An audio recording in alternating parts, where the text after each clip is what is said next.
My grandfather, George Anker, married his wife, Trude Gottschalk, in 1921. My grandfather's parents were Henrietta Anker, born Meyer, and his father was Simon Anker, born in 1845. My daughter Julia's second name, Simone, is in honor of Simon Anker. Danzig was a beautiful city with its Hanseatic architecture.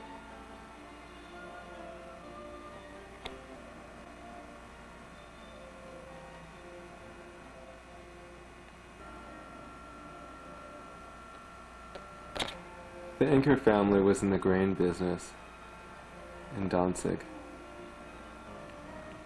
Danzig was a port city and there was much import-export business. On the upper right is the family's grain silo. The business was founded by Simon Anker in 1871.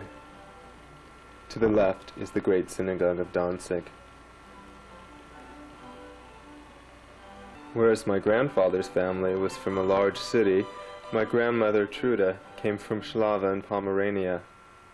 This is the family mill. It was known as the Schlawe Mill.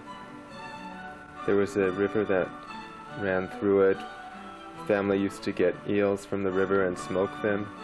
In the upper left-hand corner is a little garden where my grandmother played as a child. This is my grandmother on the left and her sister Kata in about 1896. These are the great-grandparents of my grandmother, Henrietta and Jacob Gottschalk. The family can trace its ancestry to the early 1700s.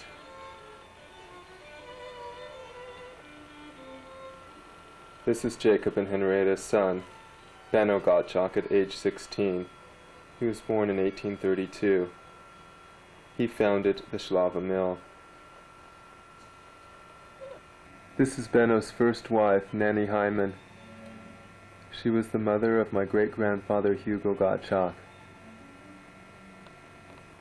Hugo and Bertha were well-to-do. This is at their time of their marriage in 1888. They had 4 children, Nanny, Bruno, Kata, and my grandmother, Trude.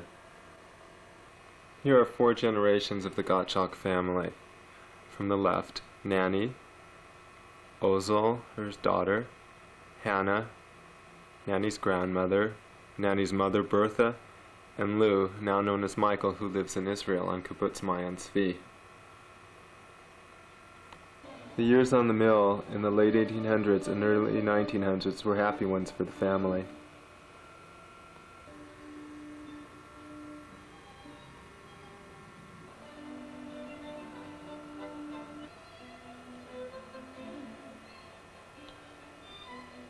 My grandmother was particularly close to her elder sister Kata, here seen with her son Günther. As stated earlier, my grandparents married in 1921 in Schlawe. They moved the same year to Berlin, a bustling city. My mother grew up at Klopstockstrasse 17 in the Tiergarten district.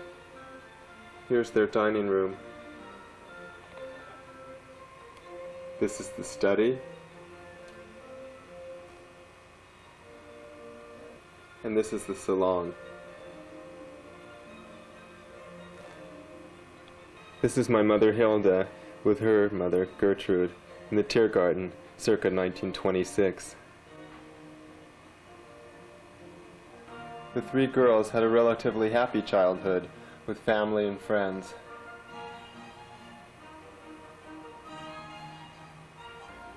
This is my mother on her first day of school, circa 1932. There were excursions to the outskirts of Berlin. Here's an excursion in Grünheide. Eva on the left, Dodi, third from left, and my mother, second from right. The carefree days, however, were short-lived, for Hitler took power in 1933. Berlin was a large city. This is Alexanderplatz, where my grandfather had his business.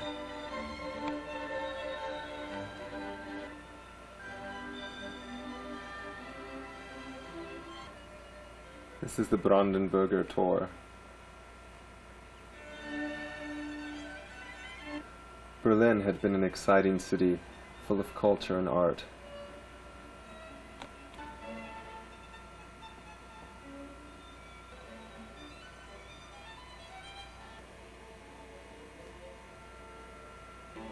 But in 1933, the decrees against the Jews began.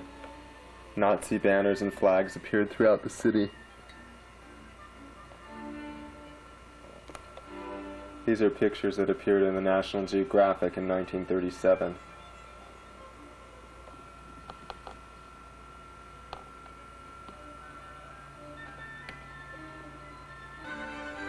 Decrees came out almost daily against the Jews.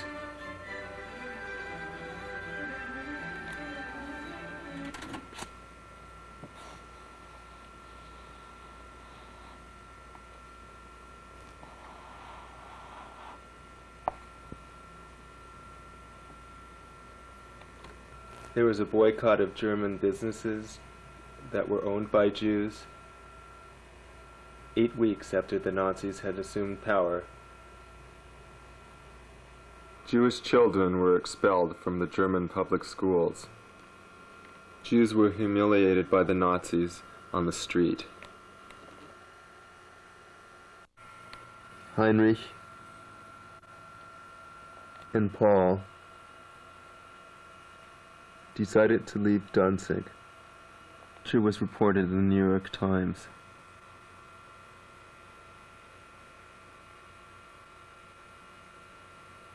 My mother's cousin, Brigitte Anker, now Kaufmann, explains.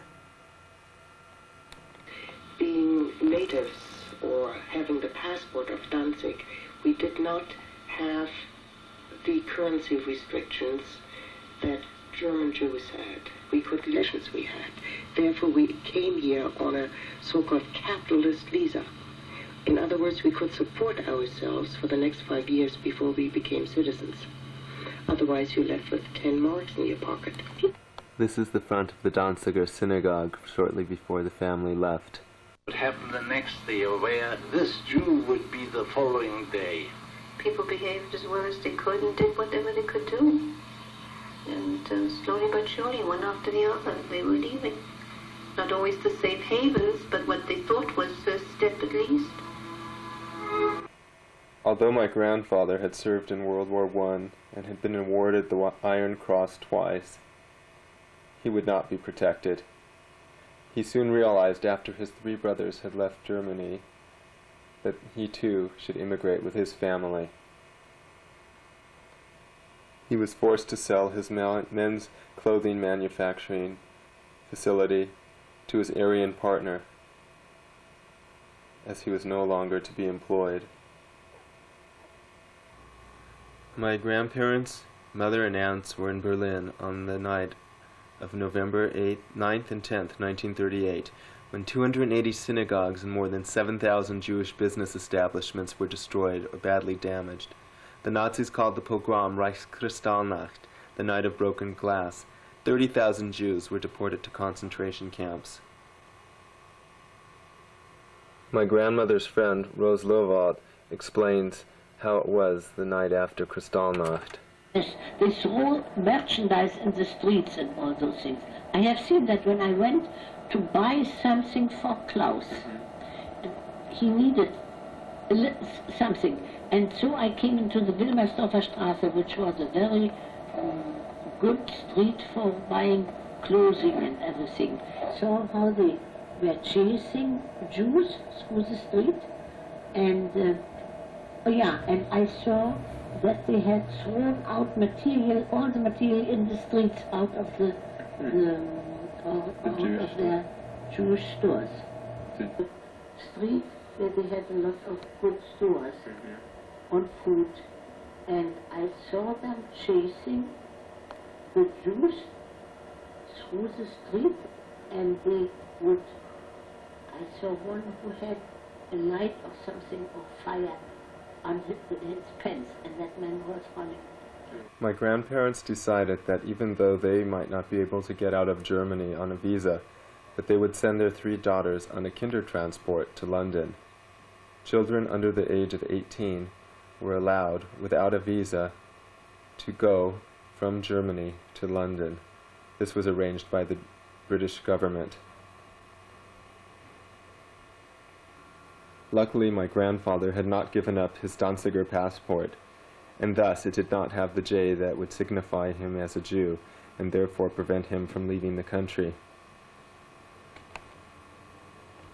My grandfather had a friend in the Polish consulate who called him one night in July 1939 and informed him that his Danziger passport would be taken away. If this were to happen, he would be unprotected, so he went home and told his wife Trude, "Tonight we're leaving Germany." Their passport marks the date they left Germany, July 8, 1939, where they arrived in Denmark. They left from Flughafen Berlin-Tempelhof, the major airport in Berlin. Grandfather's friend, Rosa Lowald, remembers when they decided to leave Germany. The grandpa had to go to see that he gets the permission to get out of Germany, and he shouldn't have money with him. But the man from Denmark, who was that first? Yeah, that was Denmark. Wanted to know if he has money to live here, and I know. Grandpa told us, he said, I told him, take us over, then I tell you, because he had, but he can't see it in front of the Germans. He shouldn't have any, you know. That I know at the time, the children were already outside, and the parents came on a special evening. He came home and he said, where do we live today? Yeah, that's because after my grandparents left Tempelhof Airport, seen here in Berlin, they arrived in Copenhagen, Denmark. After a short stay in Copenhagen, they made their way to London, and the family was reunited once again. Here is a scene of the family in England after their arrival. My mother is at the right. This photo was taken in Broadstairs, England in 1939. My grandmother is at the upper left-hand corner. Next to her is her daughter Dodie. In the lower right hand is my mother's cousin Wolfgang Gray. Next to him is Heinz Karplus. My mother is in the front, and on the far left in the front is my grandfather George. The family left London in September 1940, arriving in Boston, Massachusetts on October 5th, 1940. Freedom was finally found. This is the ship the family traveled on to America, the SS Nova Scotia. What follows is an interview with my mother Hilda and Aunt Eva about their childhood in Berlin and their arrival in the United States of America. It was filmed in June 1990 in Los Angeles, almost 50 years after their arrival in Boston, Massachusetts.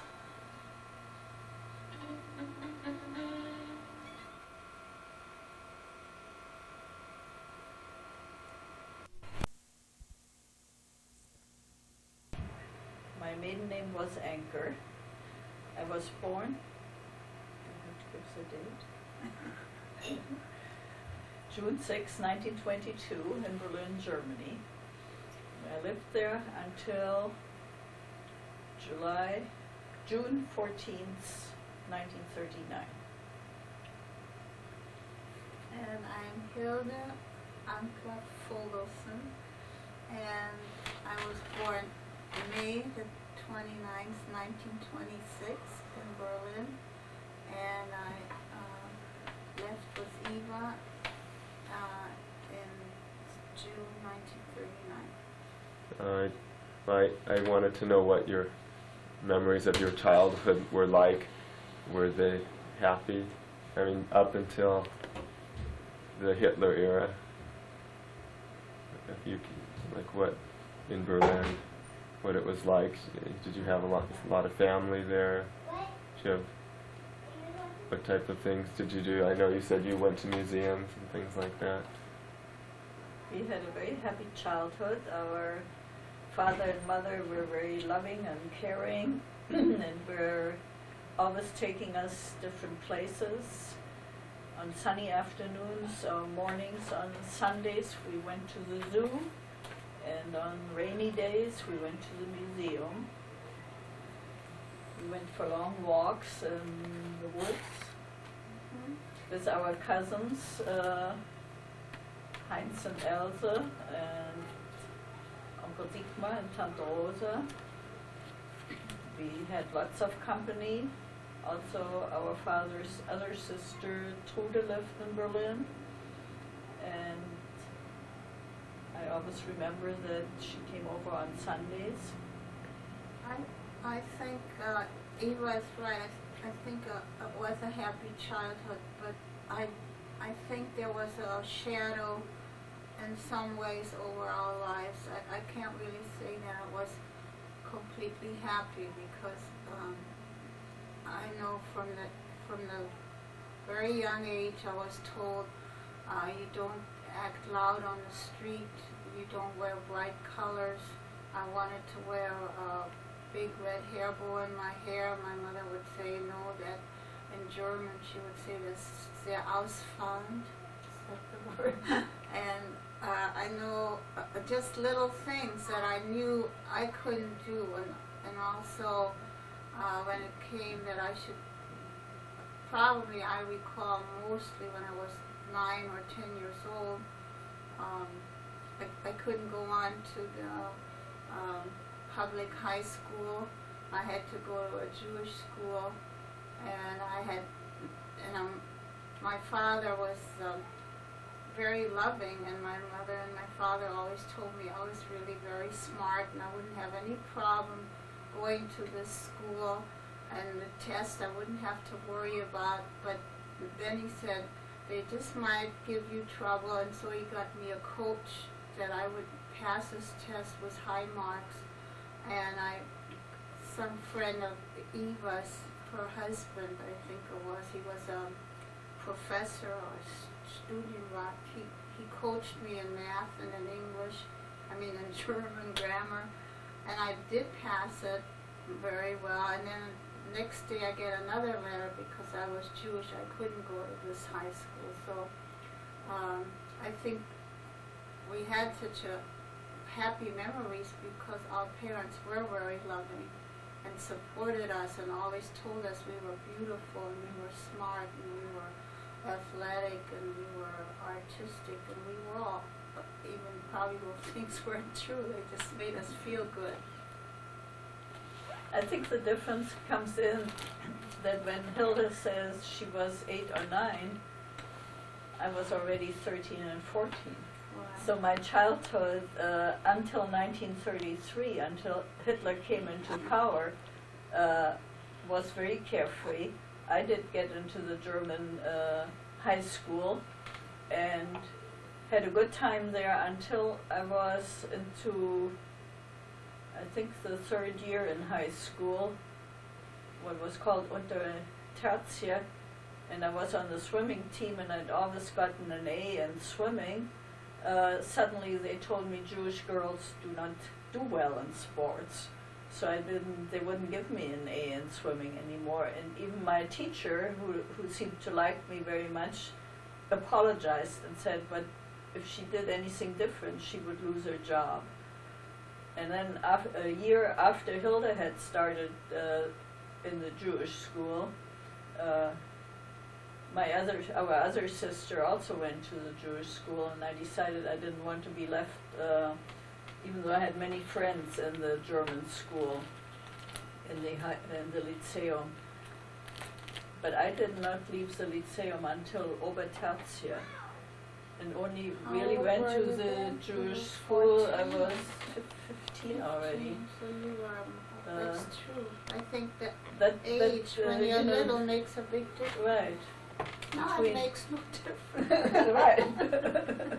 But these, Once we both got married, I think, then the difference wasn't there. But while you were in college and I was working, it also made a difference. and here are some pictures. Where were these taken? These were taken in the suburbs of Show it Berlin, to the camera. and Like where? at one of the lakes, which was called Petsee. And Yeah. did you? Wasn't this in Rauchwangswerde?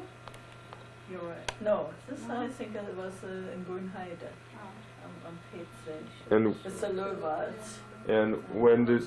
How often would you go? Was that right in Berlin? Just for the day you would go there? No, my parents would rent a house for the summer. This, I think, was in Heringsdorf Uh-huh. at the beach. So you would spend Mhm. you would spend a couple weeks there, or? Mostly all summer vacations, and then our father would come either on the weekends and maybe twice during the week. But Omama would stay with us. Tell me about your house in Berlin, what the neighborhood was like, and We lived what was called the Hansaviertel, which was sort of in the center of Berlin, near the Tiergarten. Which was a big park, kind of like Griffith Park that had a zoo in it. It was a beautiful area, I think, to grow up. It was safe. One thing about it, it was very safe. Even in those days, I could go on which was a subway, and then it became an elevated train, and we could go for miles, and we would go by ourselves. I was 10 years old. I'd go all over Berlin. Nobody was afraid. what was your house like? The interior? Do you remember? Our house was an apartment, and we were on the first floor, and it was very large and had large rooms. We had high ceilings. high ceilings. They had a living room and a dining room and a salon. There And was a baby grand piano in there. and I think it was considered very, very forward-looking. We had bathrooms with bathtubs and shower over the bathtub. Did you have any maids? We had a cook, and we had a nursemaid, Kindermädchen, a nanny, and until I don't know what the exact year was when Hitler came out with the Nuremberg laws that Jews could only have maids that were over 45 years old. So September 15th, 1935. Is that when that law came in? Jews may not employ in their households female subjects of the state of German or related blood who are under 45 years old. Right. And then we had a funny old lady who helped my mother in the house, who had a legitimate son who was sort of retarded, and once in a while she would bring him, and we were sort of awestruck with this woman. But she really worked and did all the house cleaning and things. I remember sometimes they would just come and do the laundry. Some women. Those were separate. You had a. I don't know what my mother did because they did all. Didn't your mother cook? I don't know. She Not in the cooked. beginning. Afterwards, she cooked, and She could do she it, always then, did but- things with us. That's what we always. And later on, we had a balcony, and it had always pretty flowers, and we always had afternoon coffee there and nice cake. And my grandmother in the last years, she lived across the street, and my two aunts, Tante Nanny, Tante Käthe, and I know every afternoon when I come home from school, they'd be sitting there, and that really gave us a close feeling of our family too, but on weekends they wouldn't come as much. Then my father would be there and we would do things with his family. And we were very close to all our cousins, and once in a while they would come from Danzig, and then we really would have to go to all the museums and show them everything. But the house, it was an apartment, but our father and mother owned this house. There were 3 floors, and he rented out the other 2. And there was a pub in the ground floor? Downstairs. Did it make a lot of noise? Or Not people really. there? No, maybe on New Year's Eve you might hear something. So when, for instance, It's more like people would just stop in for a drink after work. It Work, wasn't that they uh-huh. would be drunk No, or whatever. no. so when your mother had to let go, like the maid who was under 45, did that register in your mind? Did she tell you what was happening? Oh yeah, we definitely knew what was going on. The day that Hitler came into power, my mother took us through the whole neighborhood for a walk so that we would know who the Jewish storekeepers were, because in front of every Jewish store stood a man with a placard saying, Germans do not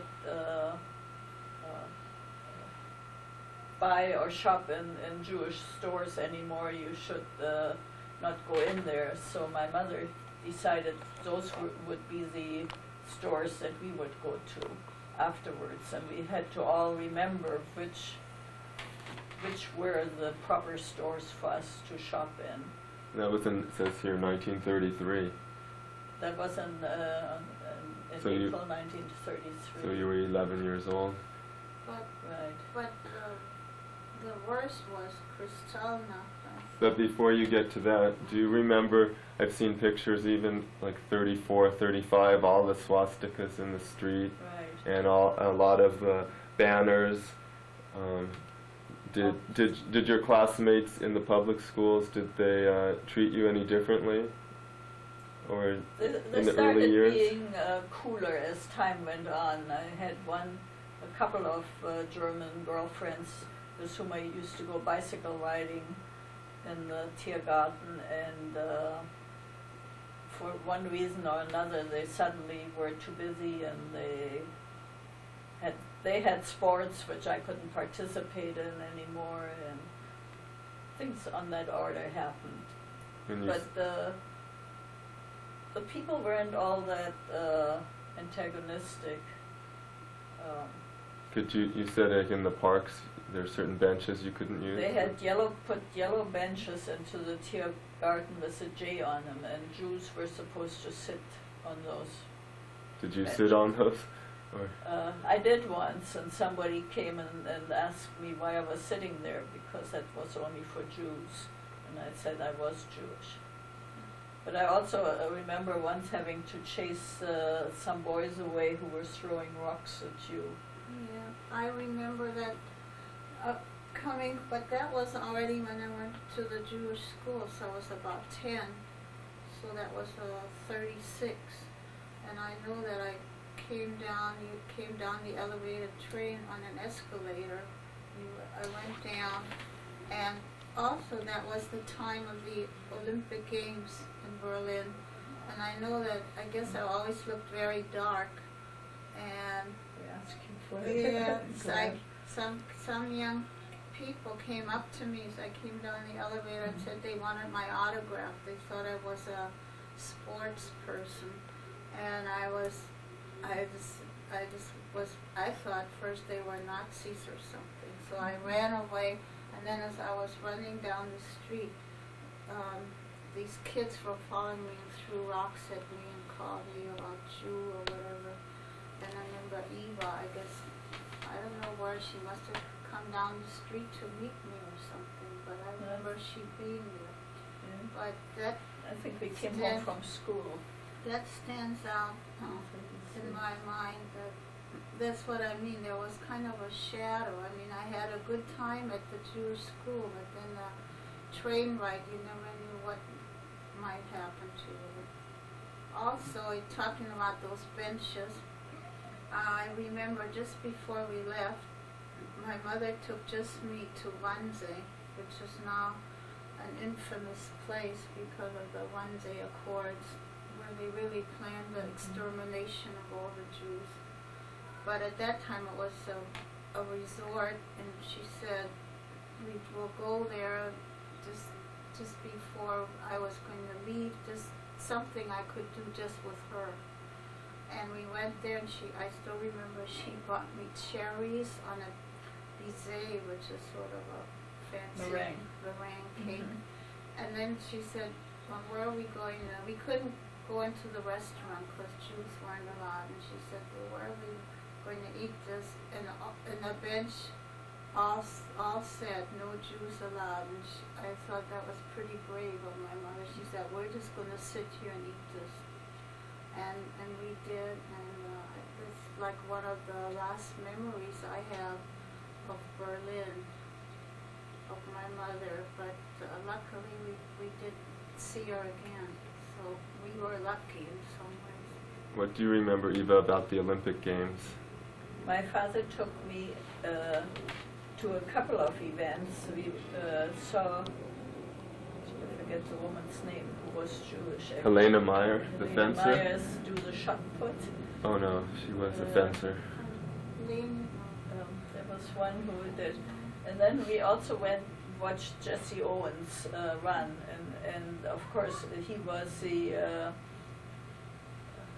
race that Hitler didn't want to even come to Berlin, but I think the Olympic Games couldn't have gone on unless he had come. And he won so many gold medals, and my father was so excited about, kept on saying, can you see, siehst du den Neger rennen? Der rennt so schnell. And we were all rooting for him. Did you see the black man run? He runs faster than anybody else, and we were all rooting for him to win, and he did. And that was terrible for Hitler, but was good for us.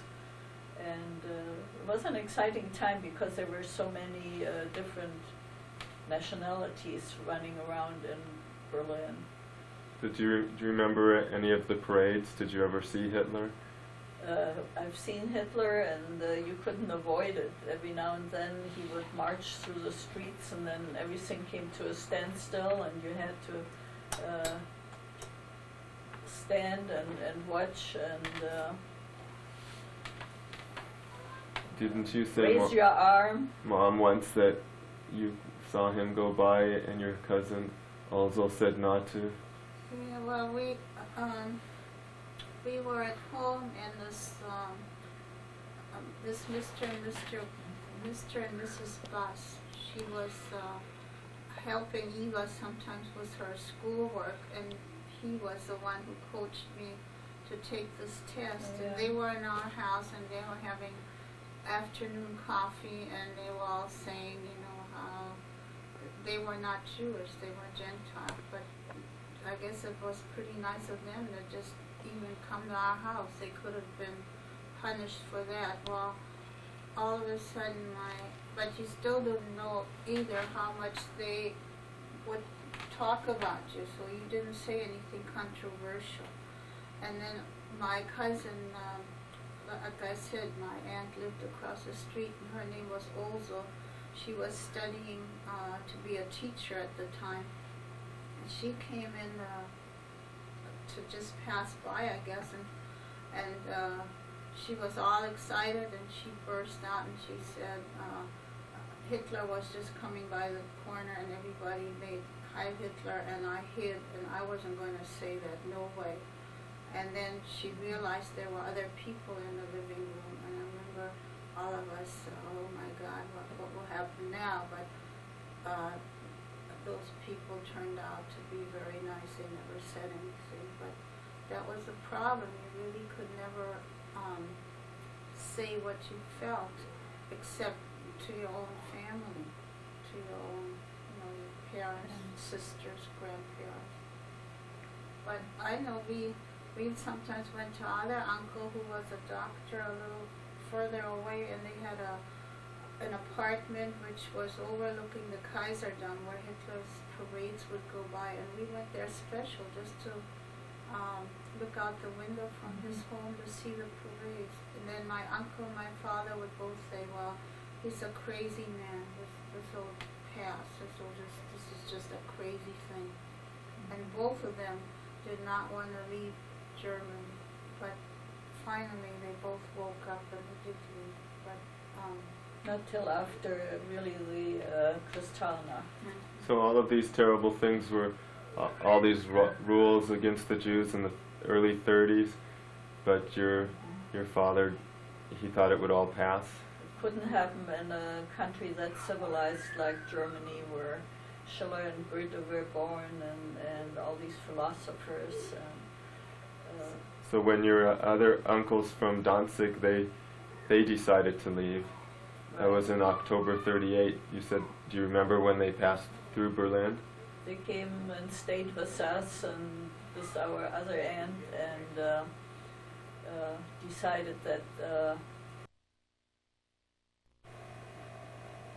I remember Uncle Heinrich's family was staying at our house, and I think Paul stayed at Uncle Riekman's, and they, especially... Where was Uncle Alto? I don't know where, they had the Raschinskis maybe in Berlin. Tante Lena's sister lived in Berlin too. But they came all over to our house and kept telling my father, who was the youngest brother, that he had to leave too. And he didn't understand what was going on in Berlin, because they're seeing it now that Hitler was going to come into Danzig too and take it over. And it just was no place for him to keep his business going. But being of the Danzig nationality, my father thought he would be protected and could keep his business running, which was a men's clothing, wholesale place. He also thought that he had been an officer, a lieutenant in the First World War, gave him some immunity, and I've heard that from other people that I've talked to now. I really understand more now, I think, in retrospect, and really maybe understood at that time. But a lot of German Jews thought that, well, they were, well, looked upon in the community and nothing could happen to them. And they really did not know in those days about the death camps. All of this only came out while we were actually in this country. You heard about it, and then even you didn't know till the war ended that Auschwitz existed. And we did know they had concentration camps, but we didn't know that these were camps that they were going to exterminate 6 million of our people. So I think that my father could not comprehend that. I mean, he just didn't think that could happen, and it didn't happen at that time. People were put in camps, but then they would be released. I remember our Rabbi Hirschberg telling me here, who is from Berlin, that he was in a camp just for a couple of weeks, and then he was let go, but he was told, okay, you have to leave the country. But we thought that was just what was happening. It was one of our, my father's second cousins, the Hazes. Yeah. They also all disappeared. And but they came back too. And right. They were a while. And then they also had to leave, so and they went to France. I think by the 9th of November 1938, when they broke all the Jewish storefronts and looted the buildings, and at that point a lot of Jews disappeared and were sent to concentration camps. My father had to sell his business. They told him, you sell it, but there was nobody who would buy a business from a Jew, so he gave it to his employees, who were very good people and So that picture. appreciated him very much. And one of the men, Mr. Horlitz, even went to Switzerland to bring, to take some of the, send some of the money that they still took in that my father should have had, and sent it from Switzerland to America, which he did under his own. I mean, it was very risky for him to do that. I think he was a good man. But there was another guy there called Mr. Walash. Remember him? Yeah. He was a real Nazi. He in the picture? I don't think he Yeah, was. he was, yeah, the cutter. Is that Walash? Because at Mr. Horlitz, I remember that we went to his business before they took it over, so to speak. And that Horlitz would say to that Walash, see what you've done? You've taken it away from this nice family, and now these, and that was already then my father, I think, was planning to send us to England, and he would say, see what you've done. After when he realized that he had to give up his business and couldn't support us basically in Germany without any income, he realized that he had to leave. Now we had to wait for affidavits to come through from the uncles who had gone to America, and that didn't work so fast. And so in the meantime, they decided to dissolve also our apartment and ship whatever furniture we could get out of Berlin. And this we could only do because we were of the Danzig nationality. Germans could not keep or send anything away. We could keep our silver and valuables, which the German Jews all had to give to the government. Yeah, it says on this sheet, it said February 21st, 1939, Jews of German nationality must surrender all items of gold, silver, and platinum, as well as pearls and precious stones, within 2 weeks to state purchasing agencies. An exception will be made for wedding rings only. So you didn't, because you were from Danzig? We did not, and my father wanted to trade the candlesticks with my grandmother, and she was so scared, and my father would have taken other things from her, but she was so scared to not give it to the German state that she would be put into jail for not complying with those orders, that she, I think the only thing that she did trade with was the candlesticks. Yeah, and luckily we still have those candlesticks. They're beautiful and tall, but for a change, my father gave her some so that it wouldn't look that she didn't have any, but he gave her some little ones. How did they know what you had? They probably figured all Jewish households had candlesticks for Friday night. So getting back to the Kristallnacht, do you remember anything? Yes, The night of broken glass? I went by that time to the Jewish school, and we had to take the elevated train, which took us by a synagogue in the Fasanstraße, and the synagogue was on fire, which we didn't realize, and we couldn't figure out why the fire engines were standing next to it, but didn't put the fire out. And when we got to school, everybody was in an uproar and said, you go back home and you stay home until things calm down and quieten down, and don't go any other place, just go straight home the fastest way you possibly can. And we all arrived back home, and I think my father at that point was at home too, and hid at my grandmother's house, because there were only women living in the house, because they were so afraid they would come and put all the men into jail. And so at that time, were you at the same school? Do you remember the same thing? Did you? I went Remember to the that Sprachenschule am Zoo Eva went to a different school at that point. I was still in that school in Grunewald, which was also about 40 minutes from our house.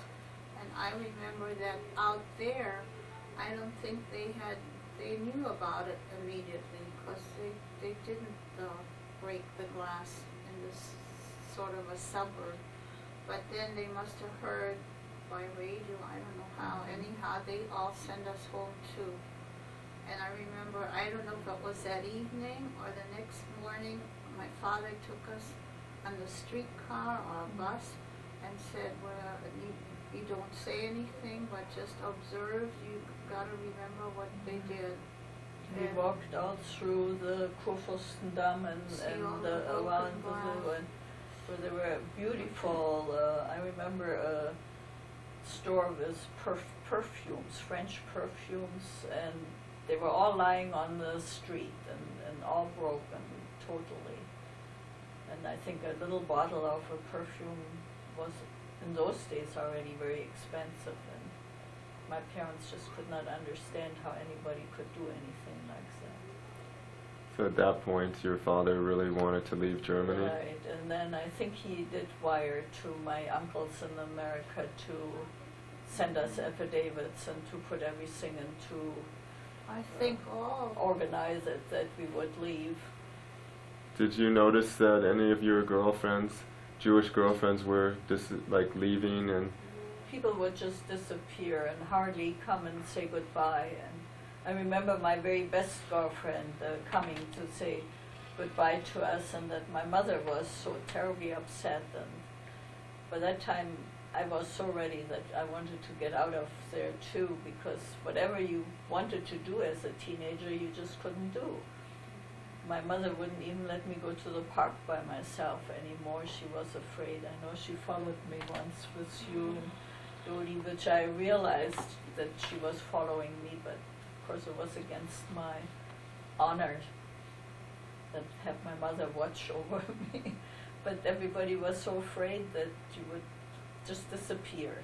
That's what happened to people. Teachers disappeared. Yeah, you would come to school, and the teacher was gone. And then you didn't know where they put in a camp, or did they leave, or nobody really discussed it. And then, but I give that lady a lot of credit. The principal, her name was Dr. Leonora Goldschmidt.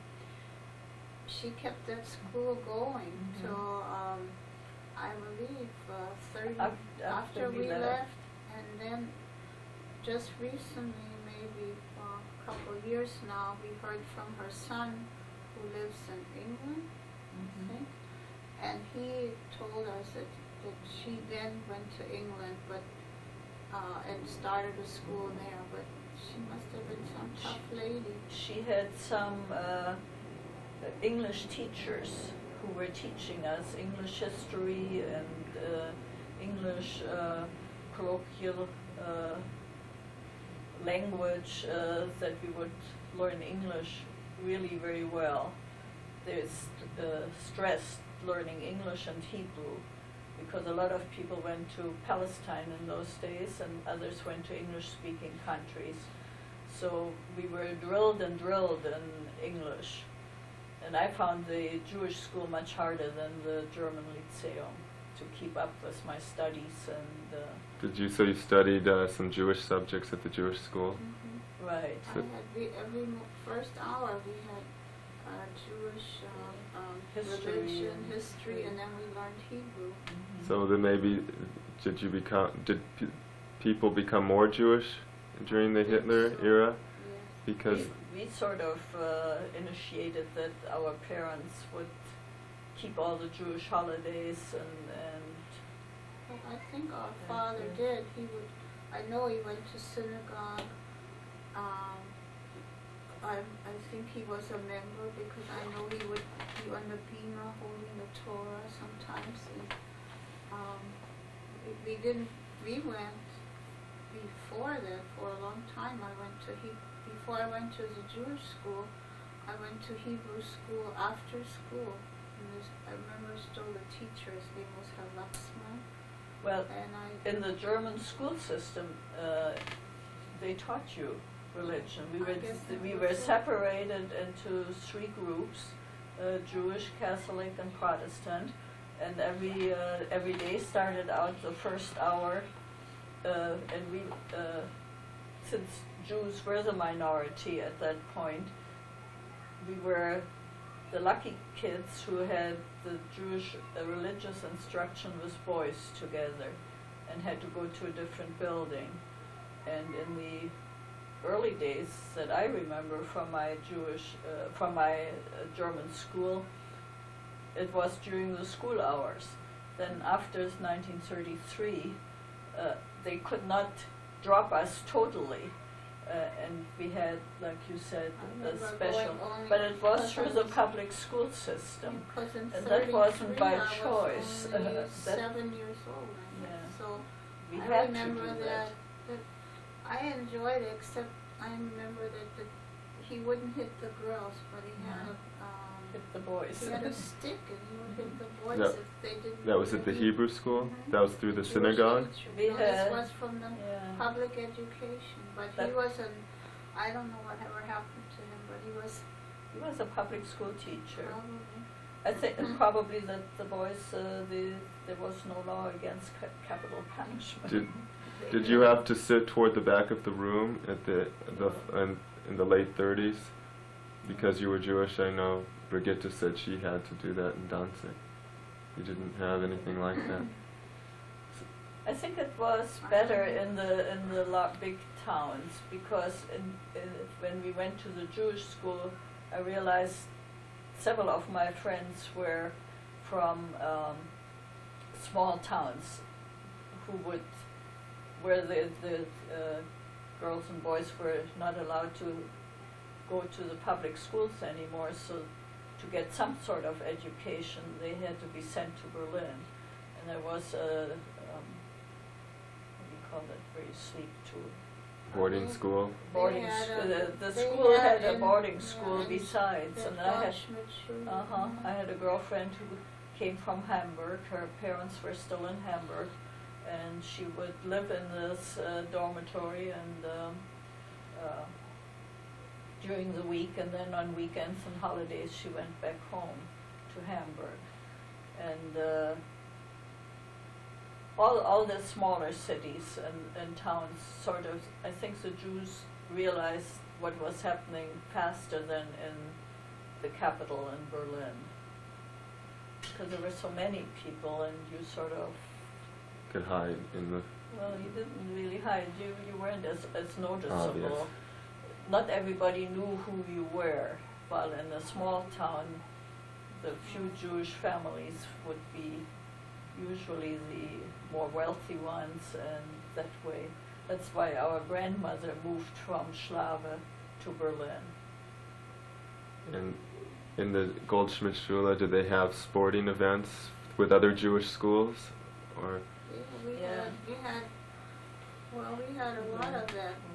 The some children belonged to the Maccabees, and I know our friend in Israel, Illa, that was a big group of kids who would do that after school. They were very sports-minded, but the school themselves, we had track teams, and mainly it was track, was running and Gymnastics too. gymnastics, right? And they would then get together with only compete with other Jewish schools, and there were some right next to us was a school called Kaliski, which wasn't far from us. Our cousins went to that one. They just sprung up all over, but mainly in the outlying areas. And there was another one, Lehman Schule, and then we had uniforms. I remember our shorts were green, and But only for sports. Yeah. Not, So- and it was that part I remember.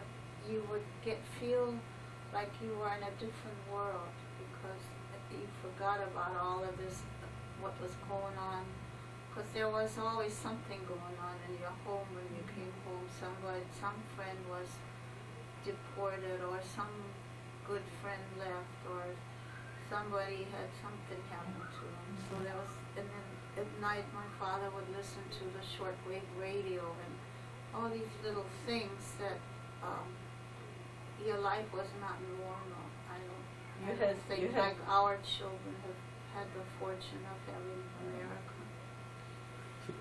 When was the first time you realized you might leave Germany? Did your parents mention it to you? Well, at the Kristallnacht, I think it was understood that eventually everybody would go out.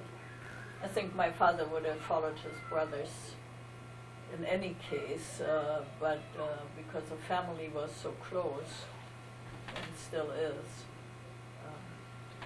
we just had a 50th year reunion and managed to get 86 people come together. How did your parents explain how you would be leaving Germany? My father said, I guess those things were passed on by word of mouth, that since they couldn't leave immediately and things were getting tighter and tighter, that it would be advantageous for us three children to leave first. And the connection of the Jewish Federation and the Quakers were sending children's transports, which meant children between the ages of 1 and, I think they had to be able to walk, 1 and 18, without passports and visas, to England and to Holland, because it would take years to get a passport if you didn't have one already, and it would take even longer to get visas, because all of a sudden everybody wanted to leave. The Germans wanted to exterminate you, but they didn't want you to get out either. So it was understood that if the three of us would leave, it would make things easier for our parents. So in the beginning of June, we were registered to go with this children's transport to England, where our uncle, one of my father's brothers, sent an official statement that he would support us if once we arrived there. So the date our transport left was June 14th. So the week before, my parents packed up all our belongings and left the rest in the apartment. And as they took us to the train station, the apartment, and moved into a hotel. And what I remember is that we got all new clothes to take with us, new dresses, all kinds of beautiful things. We would have never gotten that many dresses in one time, even though I think we were well-to-do. It was different than here, where my grandchildren, I don't know, have how many dresses. We had maybe one good dress and some school dresses. We always had nice clothes, but anyway, that stands out in my mind. My mother must have bought me 10 different outfits, and everything was shoved. I mean, it was put in very nicely into one suitcase. That's all we could take. And then I was almost 13, so I was really big enough to carry my own suitcase.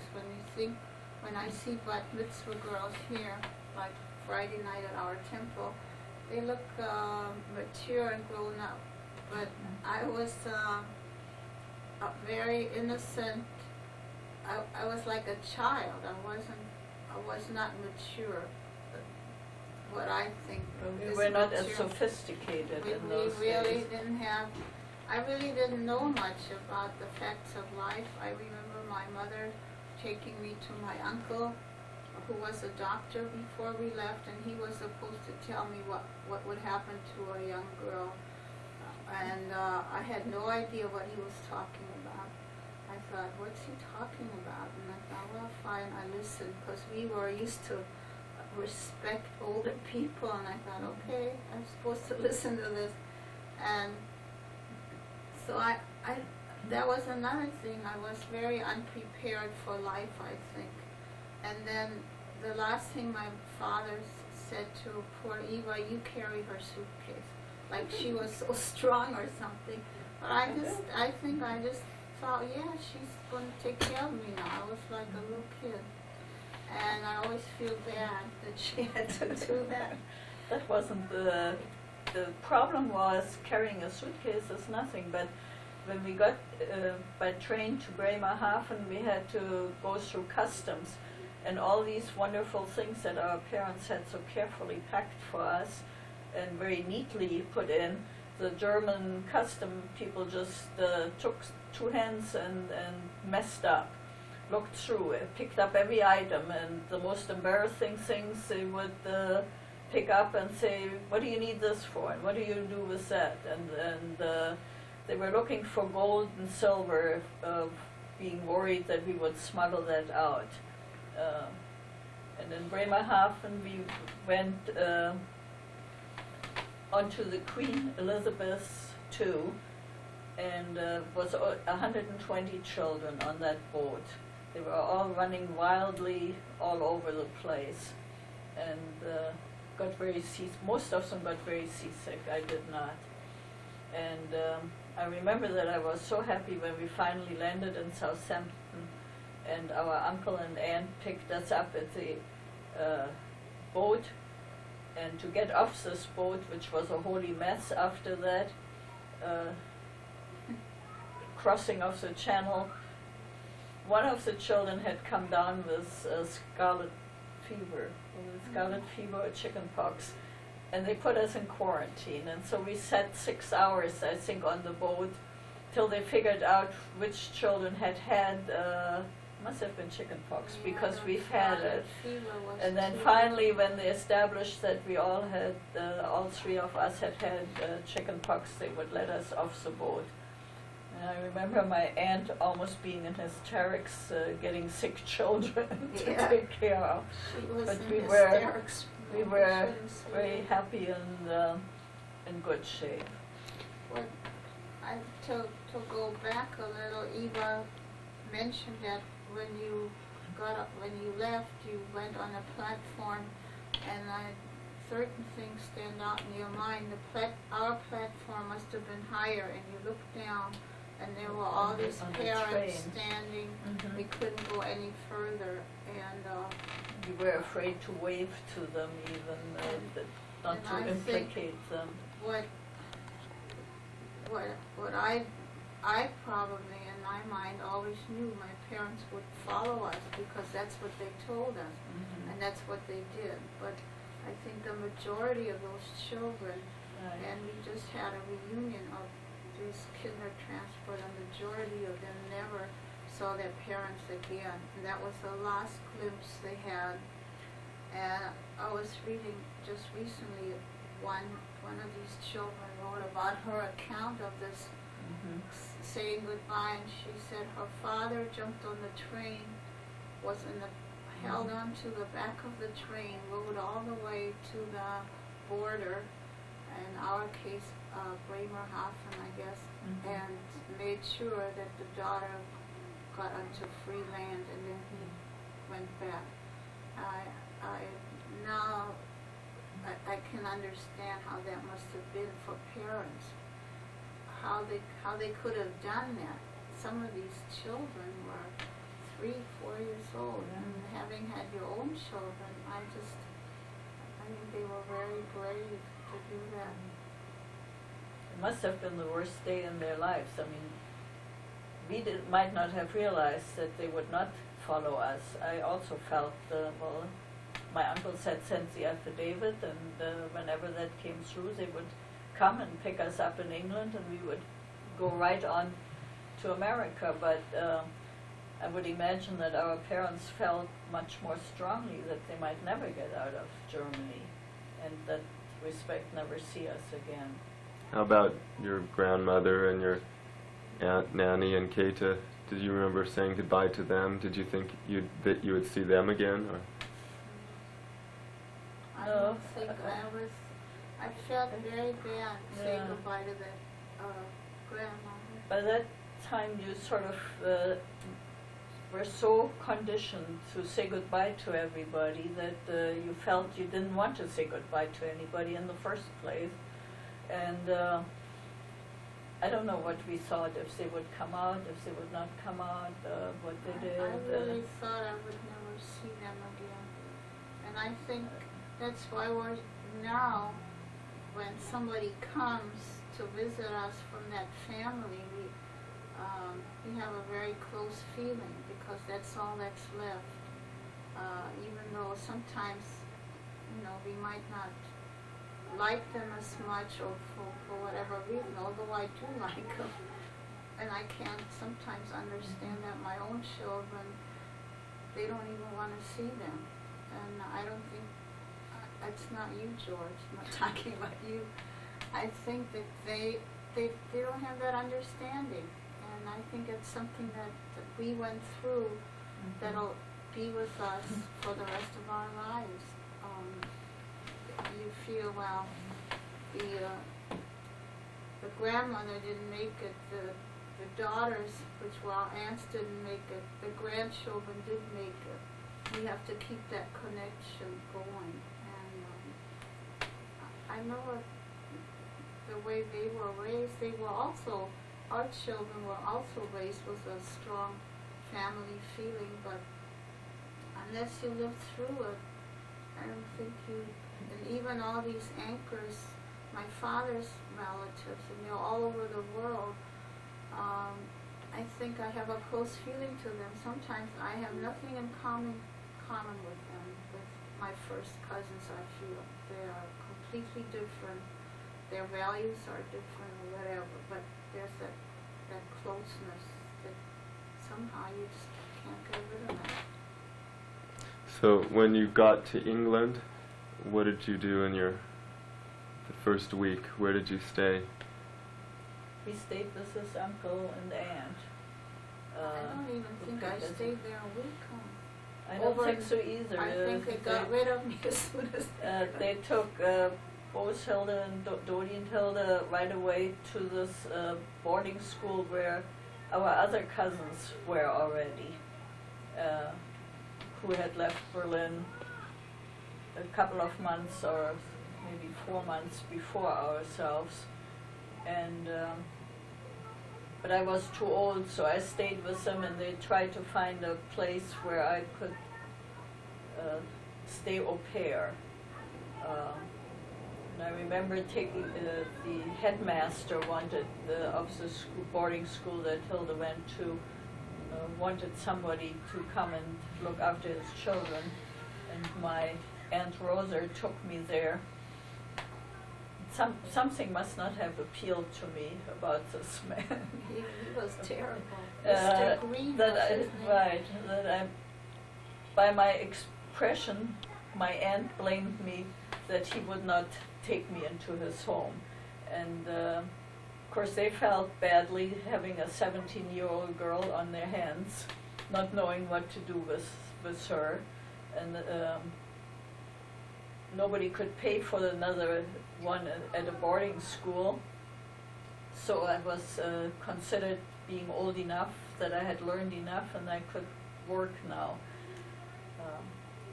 But then I went back to my uncle in London, and he was awfully nice to me and said something else will come up and don't worry about it. And in the meantime I looked at London, went to visit all the museums and enjoyed my cousins. And then one of the other people whose son was going also to this same boarding school in Broadstairs needed somebody. He had 3 children and was a vicar and lived about an hour south from London at Kirtford.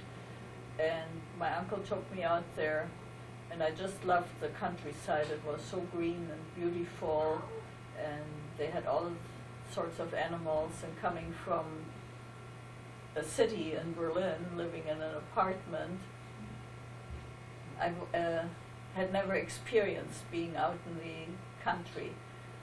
So I must have shown that I liked that place. And so I went back with my uncle and packed my suitcase up again, and then the next day took the train and went. And I stayed there, which we thought would be a few weeks or months at the most till our parents would come so that we could go to America. But then the war broke out, and we ended up spending 15 months in England. And these people, the side bosses, kept me the whole time. And our parents were fortunate to get out a week before the war broke out. They, when the Polish consul called my father to tell him that he had to come and hand in his passport because Hitler was marching into Danzig the next day, my father said, "I will do this, and thank you for letting me know." And with that, my mother and my father flew from Berlin to Denmark, where you could go with a Danzig passport without a visa. I thought that a guy from the police station came and warned him that the next day he would have to come and take his passport away. The consul called him to tell him to hand it in. And I've heard a different story. So did they were able to go to Denmark with it? They went to Jews. Denmark. Jews weren't allowed to travel then, though. No, and all they could take was 10 German marks with them, and also one suitcase that they could carry. Also, my father said to the guy at the airport that he wasn't Jewish, although He he looked asked him. very Jewish. He But asked- my mother didn't look Jewish, I don't think. So But they completely searched them and undressed them, and they asked my father at the border if he was Jewish, and he said no. And when he got into the Danish side, they said, "What are you doing, traveling with 10 marks to Denmark? The war is going to break out very quickly." And my father said, "Well, I need a well-deserved vacation, and that's what I'm doing right now. And if you let me come into your country, I will tell you the reason why." And the Danish border. border official let him in and said, "So, what's the story?" And my father says, "I'm Jewish and I have to get out of Germany." And he had the address of a business associate of my uncle's in Copenhagen, and he called him, and they picked him up at the airport and let him stay with them. I thought it was those Kaufmans. They stayed in It was the guy that Franz had studied with when he was at that brewery at the time. So you said you got 2 postcards in one day, Eva, from your I parents? got a long letter from my mother from Berlin writing me the same things, that she was meeting her cousin and they were going to take a walk, and then they were going to have a cup of coffee in one of the restaurants, and nothing was happening at all. And in the same mail I got a postcard, "You don't have to worry anymore, we are safe in Copenhagen," and Uncle Leo had sent some money, and they were hoping that now that war was imminent, that the visa for England was coming through pretty quickly. And it did. After I was so confused though with this message that I called my uncle in London and asked him what was going on, and he explained the situation to me. So how did they get from Denmark to England? They needed a visa? Right. So you could only get to England with visa. So it did come through because of the Through, I affidavit? think 5 days later. Well, I think they were there longer, because I know that we wrote letters to Copenhagen from the boarding school, and they would never let us write any letters there. That was a terrible school, unless we ate all our food, and sometimes I couldn't eat that horrible food. We would stuff it in our pockets, and Elsa, that was my cousin, we would both throw it out in the toilet or somewhere, and then we got paper to write home to our parents. They were, I don't understand how they knew what we had gone through, yet I think they must have been anti-Semites. But the whole the only reason that school could exist in a way was there were many Jewish kids in there. We were all the same kind of kids from Germany without our parents. And I don't think they were. Boarding school. How long did you stay there then, Mom? well, like Eva said, 15 months. Maybe I'm confusing letter No, writing. you didn't stay Oh, the wait, I 15 months. didn't. They threw you out, or did our parents, when they came, they took you out of there because it was so expensive. Yeah. And then when the war broke out, and during the Blitz, and then you came to Kirtford Well, I and went stayed to with me. different places. I know that I went. Yeah. Eva's right. I was there a while. Then I went. When my parents came, first they came to Broadstairs. That's where the school was. And then after a while, they moved back to London, and then they took me with them. And then Dodie too. yeah. And then in London, I lived in Holm, but they couldn't find a school to put me in.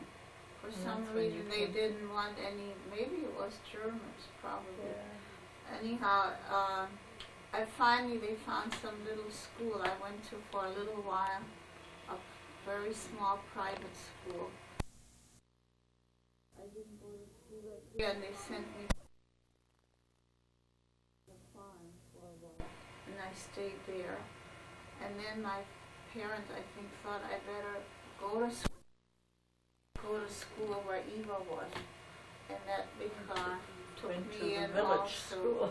Yeah, and I guess I learned something, but You I were the sometimes smartest think kid in that school. for 2 years I really had no schooling, and I always think it really kind of amazing I could get along at school. How come, like your cousin Elsa, her parents were in London? Why didn't she live with them? Why did they send her to a boarding school?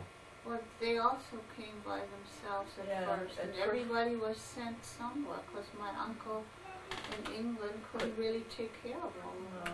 But he arranged to put us in this school, and Elsa and I slept right next to each other. And she was funny because she always just wanted to talk in English, and I didn't understand the word. She'd been there all of maybe 2 months ahead of me. And 2 months was long enough. yeah, long enough she to knew learn more English. English Yeah. than I did, because they would punish us if we were talking German. But that was some security to have your cousin there. We would take walks together. It was a big place, and it was by the sea, by the English Channel. Where did Dodie live during this time? In the same school, only she was too old. She lived in the boys' school. I don't really know why they put her there. And there was also one other girl that she lived together with. She made a friend. I forget the girl's name. But I have pictures of her in that school. Do you remember when your parents arrived in England then? Did you see them right away? They came to Broadstairs. I don't know. I didn't see them must till have seen them at least later. a week later when they were back in London. I took the train. The problem always was money. We had no way of earning any money. We did not get work permits. And what I did was for my room and board. And I think my uncle sent me some money so that I could take the train and visit my parents. And I remember that I was sort of appalled after having seen them last in our beautiful apartment in Berlin. And here they were living in a very dingy little place in the basement in some house where I think they didn't even have a real bedroom. They had sort of a sitting room that pulled out a bed, and I thought it was terrible, and how they could stay there. And yet I guess being sort of selfish and 17, I was glad I went back to the Side Blossoms where I had a nice room in a big house, and they were treating me awfully well, and I had a good time with them. So did your parents tell you all along that you'd be going up? And the, But we pro- just couldn't go. the problem was once, 'cause we had tickets to go to America via the Panama Canal, which were all paid in German money. And of course, once the war broke out, they weren't valid. Nobody could go that way. So now we had to find passage from England to America, which was very difficult. Then our visas for America had run out. And by the time we got new visas put in, we had to find a way to get across the ocean. And it was all during the war, and we did not know what boat we would go on. We were told one day to be in Liverpool at a certain time and a certain date, and be in this rooming house, and then somebody would come and pick us up there. It was all very hushed up. We went on a freighter in a convoy. Here's the picture. So what was the name of the boat? It was called The Nova Scotia. And it was just a teeny old boat. And there were, I think maybe 60 children on the boat. And they were English children, and it's sort of like deja vu in a way. They were now the children having to flee their land because of the Blitz. It wasn't quite the same. They were going to Canada because our boat landed first in Canada. We also had 100 Dutch sailors on our boat who were going to Canada for training. But they were originally from Sumatra. They were not. They were Dutch Indies. Yeah. You Dutch West Indies or East I- Indies. I have an essay that you wrote in high school. You told about your trip. You said you were almost torpedoed. You Yeah. had to get up at 4:30. Alarm bell went off.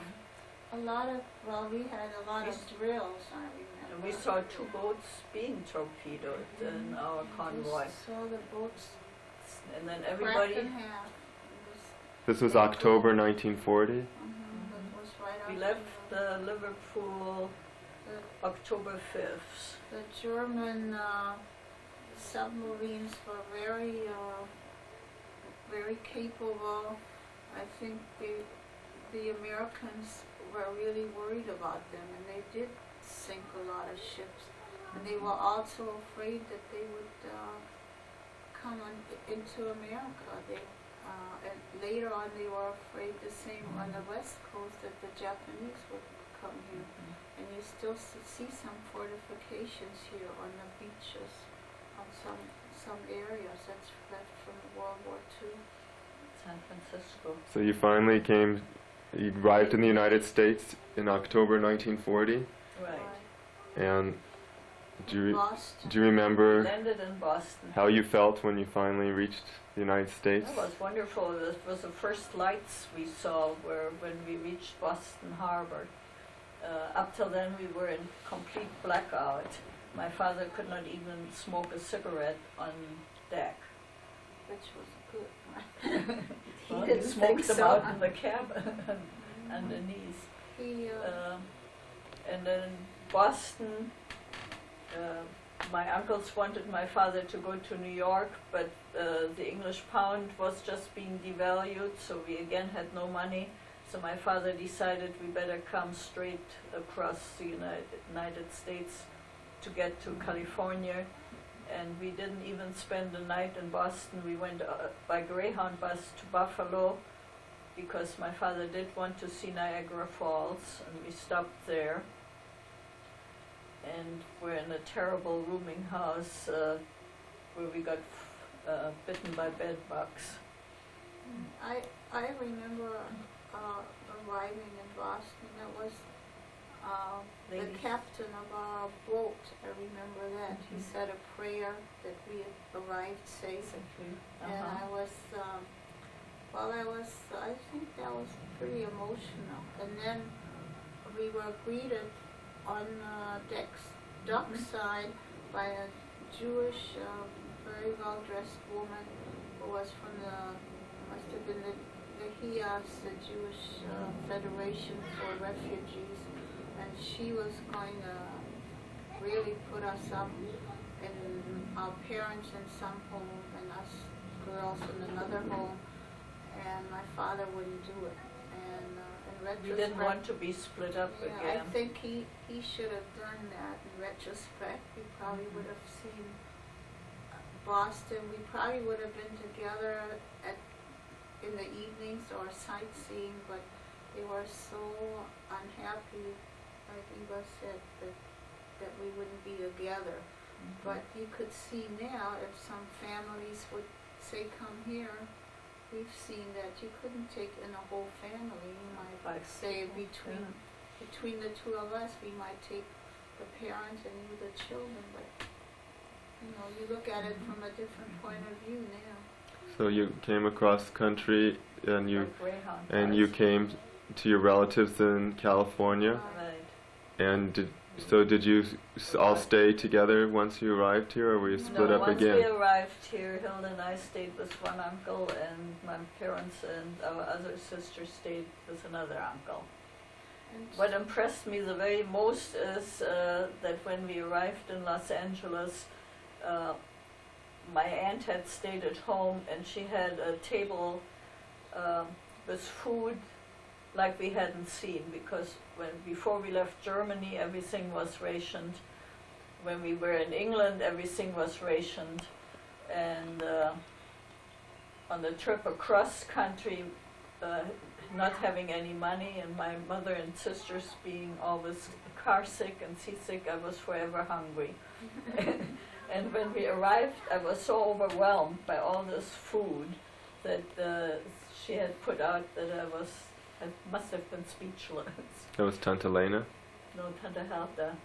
I remember even just coming cross country, even though you Right. say I couldn't eat, but I remember seeing fruit stands, and we would stop and buy pears. It must have been the season in October.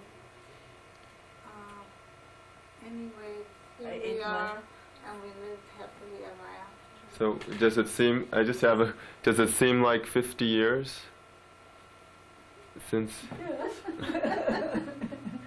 50 years, look at us. It seems 50 years in the United States.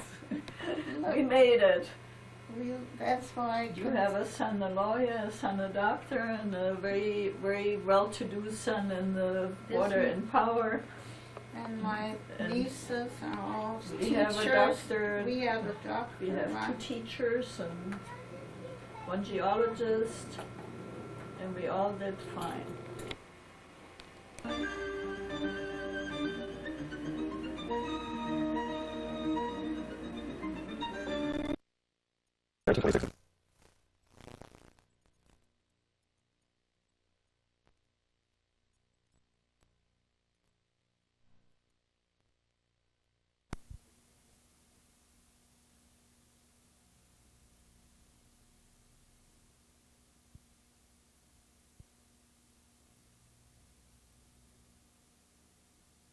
Members of the Jewish community were well known throughout the town. Business. My grandfather grew up in a large city. My grandmother, Trude Gottschalk, grew up in a small town of Schlava in Pomerania. Parents were Hugo and Bertha Gottschalk, Hugo being born in 1863 and Bertha in 1866 in Königsberg, East Prussia. It was also a beautiful city. The arrow points to where the synagogue used to stand. A river through the town. Good place. Beautiful houses. There was the city synagogue, seen in the upper right-hand corner. The synagogue was really beautiful. Sadly, it was destroyed in 1938 by the Nazis. My mother's family can be traced back to the middle 1700s. Here are her great-grandparents, Jacob and Henrietta Gottschalk, prosperous in their time and well known throughout their community in Stolp in Pomerania. Here seen at age 16, became a prosperous mill owner. first in Stolp and then in Schlava. Marriage was to Nanny Hyman in the early 1860s. Their first child was Hugo Gottschalk, my great-grandfather, over the operations of the Schlava mill from his father Benno. They often spoke how happy her time was on the mill. There was a little river running through the mill, which was full of eels, which they ate after they had smoked. There was a little garden which they used to play.